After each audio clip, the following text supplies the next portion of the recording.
গাঁজা আছে? এই নে গাঁজা। তাজা গাঁজা? একটু গরিবের গাঁজা দেখাও না। এই নে গরিবের গাঁজা। একটু সস্তা। আরে শালি কত সস্তা নিবি? এটা সবচেয়ে সস্তা, 20 টাকার 2টো গাঁজা। তো আপনারাও নাও তাজা গাঁজা। এটা আমাদের খেতে বিশুদ্ধভাবে তৈরি হয়। এটা আপনারা চায়ের সঙ্গে মিশিয়েও খেতে পারেন।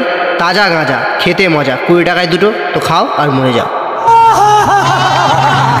দেখো আমরা গরিব মানুষ, ফড়িং খাই, ঘোড়ায় চড়ে হাঁকতে যাই, অত টাকা নেই আমাদের কাছে দামি টুথপেস্ট কেনার। কলগেটই ঠিক আছে। আমার মনে হয় যারা বিমল খৈনি টৈনি খায় তাদের জন্য কলগেটই ভালো। আমরা পুরো পরিবার ভাতের সঙ্গেই কলগেট কিনি, আমাদের পেট ঝেড়ে হাগু হয়ে যায়।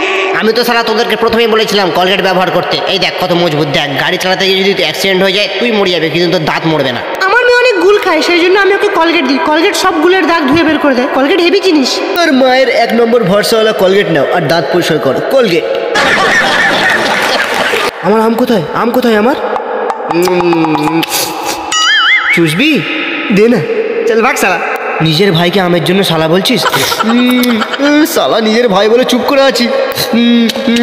কিছু ভাল লাগে না। দেখি ভগবানকে ডাকি। ভগবান আমি কি পাপ করেছি? গরমকালে আম পাইনি। এই রে মাজা জুস, এটা খেলেই টপকে যাবি। এটা খেলেই তোর আমশা শুরু হয়ে যাবে। আমশা হয়ে হয়ে মরে যাবি। ভাই দে না। মাজা খাবি?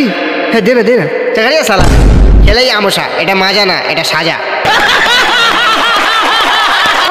তোর আবার করোনা হয়ে গেল কি রে? তোমাকে না আমি কতবার বলেছি একে মাস্ক আর স্যানিটাইজার কিনে দিতে? আমার কথাই শুনোনি তুমি। যা, কালকে তো 1 বালতি স্যানিটাইজার কিনে আনলাম। আবার স্যানিটাইজার দিয়ে ছুঁচে নিয়েছিস। দেখি তোর হাতও ধুইনি, মুখও ধোয়া হয়নি। তোদেরকে না এইসব দামি জিনিস দিলে হবে না। এই না 10 টাকা লাইফ বয়, এটা ইউজ করবি। করোনা এতে মরলো তো ভালো, নাহলে তোরা মরে যাবি। আমি নতুন বিয়ে করব। তো লাইফ বয় লাগাও, পুরাতন বউ ভাগাও।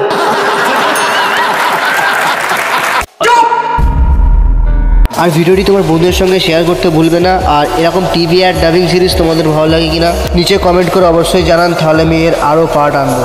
আবার দেখা হবে এক নতুন ভিডিও নিয়ে। তো বন্ধুরা বাই বাই।